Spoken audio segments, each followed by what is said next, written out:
Assalamualaikum warahmatullahi ta'ala wabarakatuh. Alhamdulillah alladhi faddala bani Adam bil ilmi wal amal ala jami'il alam, wa asyhadu an la ilaha illallah rabbul akram alladhi 'allama bil qalam 'allama al insana ma lam ya'lam, wa asyhadu anna sayyidina Muhammadan 'abduhu wa rasuluh sayyidul arab wal ajam. Allahumma salli wa sallim ala sayyidina Muhammadin wa ala alihi wa sahbihi manabi'il ilmi wal hikam, amma ba'd. Bismillahirrahmanirrahim. Nawaitu ta'alluma wa ta'lima wa tadhakkura wa tadhkira wa naf'a wal intifa'a wal ifadata wal istifadata wal hatha ala tamassuki bi kitabillahi wa sunnati rasulih wa du'a lil huda wa dalalata ala al khairi ibtigha wajhillahi wa mardatihi wa qurbihi wa thawabihi. Amin. Alhamdulillah, kita haturkan syukurnya kita kepada Allah Subhanahu wa taala yang mana sampai pada kali ini Allah masih memperkenankan kita menelaah, mengerti, memahami, mempelajari sedikit daripada perjalanan kehidupan baginda Nabi Muhammad SAW. Alhamdulillah, ini salah satu pilihan dari Allah. Ini salah satu anugerah yang Allah berikan hanya pada mereka-mereka yang dipilih. Karena kita ketahui banyak di antara manusia yang Allah butakan dia terhadap Nabi Muhammad SAW. Alangkah celakanya seseorang apabila dia telah buta daripada baginda Rasul SAW. Sebagaimana kita ketahui, setiap para rasul, setiap para utusan, setiap daripada mereka serta umat-umat mereka, Allah perkenalkan mereka terhadap Nabi Muhammad. Maka yang diperkenalkan oleh Allah terhadap Nabi Muhammad adalah mereka-mereka orang yang baik, yang Allah kehendaki kebaikan. Tapi wa'iyadzubillah, bagi mereka-mereka yang Allah butakan zahirnya dan butakan batinnya untuk bisa mengenal Nabi Muhammad, jangan-jangan dia telah digariskan oleh Allah untuk menjadi orang-orang yang celaka, wa'iyadzubillah. Maka dari ini kita berprasangka baik kepada Allah bahwasanya dimampukannya kita ini semoga juga menjadi tanda kebaikan dari Allah bahwasanya kita mau dikenalkan dengan manusia yang terbaik karena kita ingin dikehendaki oleh Allah untuk menjadi orang-orang yang baik. InsyaAllah Allah terima daripada kesibukan kita dan Allah senantiasa tanamkan, bibitkan serta tumbuh suburkan pengenalan kita terhadap Nabi Muhammad di dalam kehidupan kita. Amin amin ya rabbal alamin.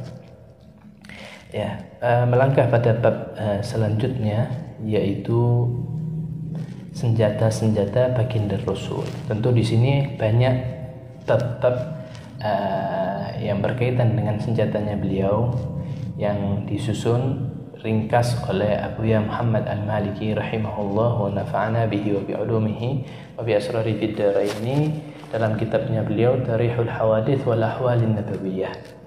Di situ beliau menuliskan bahwasannya baginda Rasul mempunyai 9 pedang. Ya, senjatanya beliau banyak, ya kan? Pedang, tombak, ya kan? Di antaranya juga perisai. Itu termasuk dalam kategori senjata. Bahkan baju zirahnya beliau itu jadi satu fasal, satu pembahasan di dalam pembahasan persenjataan baginda Rasul.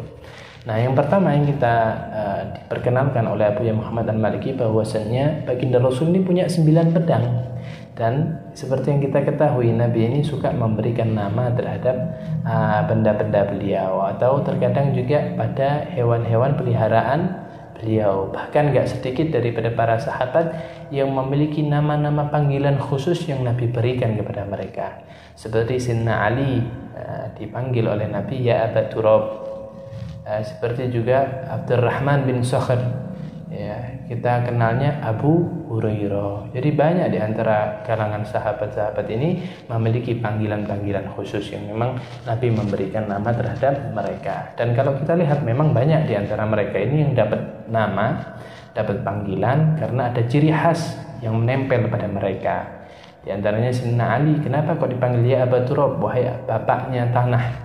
Karena ketika itu Sayyidina Ali sedang tidur-tiduran di tanah. Akhirnya Nabi ketika itu memanggil beliau dengan Aba Turab.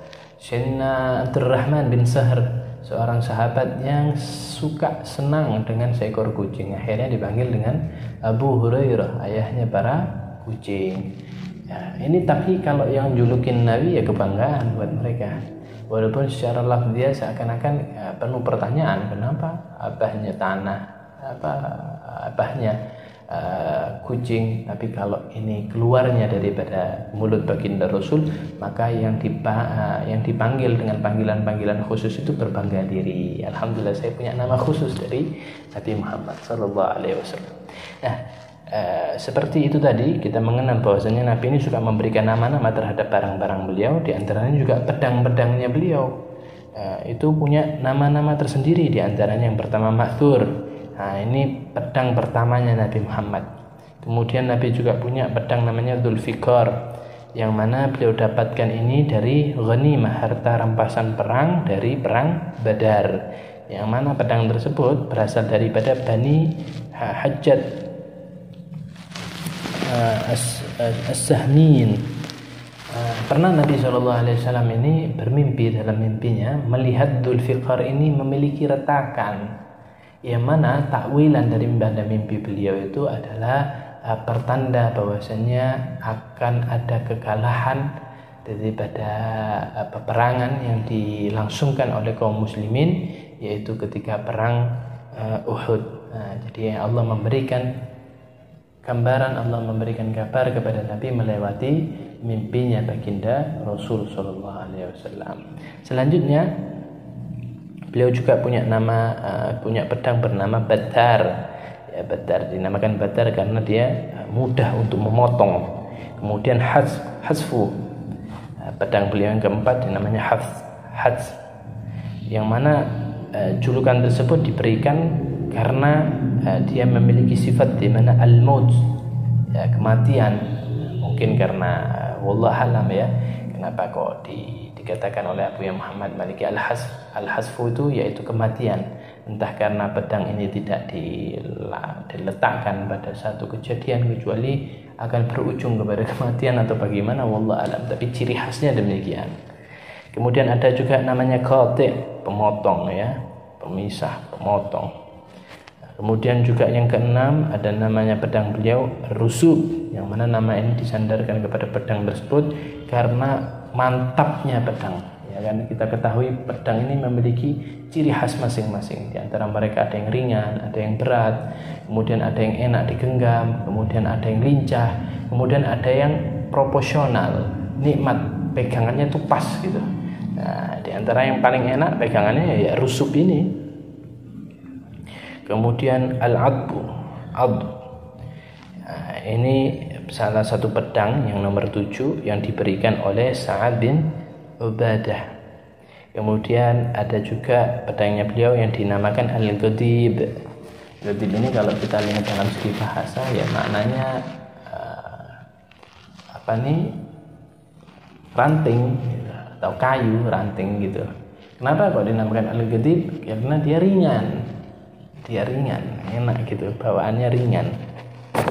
Kemudian yang terakhir pedang beliau yang ke-9 adalah Qal'i, yang mana beliau dapatkan pedang yang terakhir ini berasal daripada satu daerah yang terpencil gitu. Jadi biasanya juga kalau kita tahu beberapa pedang-pedang di Indonesia memiliki nama-nama tertentu, kadang juga dipengaruhi oleh daerahnya.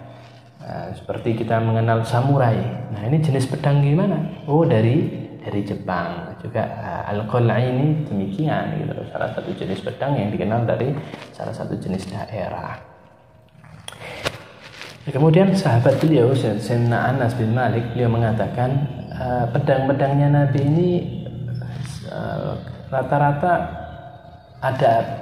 ada hiasan-hiasan perak di beberapa bagiannya. Entah itu nanti di ganggangnya, entah itu antara pisau dan ganggangnya itu berhias perak, entah itu di ujung daripada pedangnya beliau itu selalu memiliki ciri khas ada perak-peraknya. Demikian. Jadi inilah pengenalan yang dikenalkan oleh Abu Muhammad Al-Maliki bahwasanya Nabi SAW ini memiliki 9 daripada pedang, dan beliau juga memiliki persenjataan yang lain, diantaranya juga tombak. Sebagian riwayat mengatakan beliau memiliki 4 atau dalam riwayat yang lain 5 tombak. yang mana 3 tombak tersebut beliau dapatkan dari Bani Qainuqa. Tombak ini kan juga alat peperangan yang juga sering dipakai dalam peperangan. Bahkan beberapa sahabatnya Nabi yang susah terbunuh oleh pedang, ya mereka terbunuh karena tombak di situ. Karena mereka para sahabat ini piawai gitu loh. Mereka menter atau sangat berani jiwanya mereka dalam peperangan. Akhirnya apabila ada seseorang yang memang diincar untuk dibunuh, itu mereka biasanya disibukkan dengan peperangan, kemudian dari jarak tertentu mereka juga dituju atau dipersiapkan untuk ditombak dari jarak yang agak sedikit jauh. Nah, adapun 2 itu kalau 3 tombak dari Bani Qainuqa. Kemudian ada juga namanya tombaknya beliau Al-Muthwa. Muthwa ini diberikan nama demikian karena tombak ini paling mudah untuk menuju pada targetnya. Kita dapati ya beberapa peralatan dalam peperangan itu ada yang modelnya ini kuat untuk motong, ini mudah untuk diarahkan, ini demikian. Itu kan memiliki ciri khas masing-masing di situ. Nah, kalau ciri khas tombak yang ini mudah untuk diarahkan pada target, makanya dia dinamakan dengan Muthwa.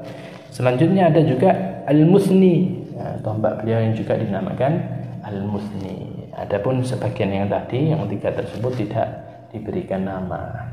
Hakata. Jadi inilah sekelumit tentang pedang dan tombaknya beliau. Insyaallah pada pertemuan-pertemuan yang akan datang kita akan bahas tentang perisainya beliau. Kita akan bahas juga tentang baju zirahnya beliau dan hal-hal yang lain yang berkaitan dengan persenjataan beliau. Inilah sunnah Rasul. Inilah Nabi memiliki demikian. Kita harus mengenal bahwasanya Nabi juga memiliki yang namanya tombak, memiliki yang namanya pedang. Di sini tidak mengidentifikasi bahwasanya beliau adalah seorang yang brutal atau yang demikian atau yang bagaimana, tapi di situ ada rahasia-rahasia yang kadang Allah membatasi pikiran kita untuk mengetahui tentang rahasia tersebut. Tidaklah Allah gariskan demikian kecuali ada makna-makna tersirat yang semoga Allah juga berikan makna-makna tersebut kepada kita. Insyaallah saya tidak membatasi terhadap setiap pemahaman daripada para pendengar, karena terkadang pemahaman daripada para pendengar itu lebih luas daripada mereka-mereka yang membacakan, mereka-mereka yang menceritakan, mereka-mereka yang mengajarkan. Karena Allah lah sang pemilik ilmu. Maka dikatakan subhanak la ilma lana illa ma 'allamtana. Ya Allah, maha suci Engkau, sungguh kami ini enggak punya ilmu kecuali Engkau yang mengajarkan kepada kami. Semoga yang sekelumit ini memberikan pemahaman yang luas buat kita, dan Allah memberikan pemahaman lebih daripada apa yang kita dengar, dan Allah memberikan taufik lebih daripada apa yang kita pahami. Mohon maaf akan keterbatasan ini, akan tapi Al-Fakir tetap bersemangat dan Al-Fakir juga dapati daripada teman-teman bersemangat. Maka semoga dengan kesemangatan ini Allah hargai kesibukan kita dengan harga yang tertinggi, dan selebihnya semoga perkumpulan ini, semoga kesibukan ini menjadi kesibukan yang terbaik yang bisa kita banggakan kelak di dalam kehidupan setelah kematian kita. Al-Fakir memohon maaf akan keterbatasan ini. Insyaallah akan kita lanjutkan pembahasan kita pada pertemuan-pertemuan yang akan datang, dan Al-Fakir tutup dengan talqinul dzikir dan doa. Bismillahirrahmanirrahim. La ilaha illallah al-mawjud fi kulli zaman, la ilaha illallah al-ma'bud fi kulli makan, la ilaha illallah al-madhkur bi kulli lisan, la ilaha illallah al-ma'ruf bil ihsan, la ilaha illallah kulla yawmin huwa fi shan, la ilaha illallah laman al-aman min zawal al-iman wa min fitnati syaitan, ya qadim al-ihsan kam laka alaina min ihsan, ihsanuk al-qadim ya hannan ya mannan ya rahim ya rahman ya ghafur ya ghafar ighfir lana warhamna wa anta khairur rahimin. Wa sallallahu ala sayyidina Muhammadin wa ala alihi wa sahbihi wasallam. Allahumma hdina fi man hadayt wa afina fi man afayt wa tawallana fi man tawallayt wa barik lana fi ma atayt wa qina bi rahmatika syarra ma qadayt. Wa sallallahu ala sayyidina Muhammadin nabiyil ummi wa ala alihi wasallam. Alhamdulillahi rabbil alamin. Taqabbalallahu minkum. Wassalamu alaikum warahmatullahi taala wabarakatuh.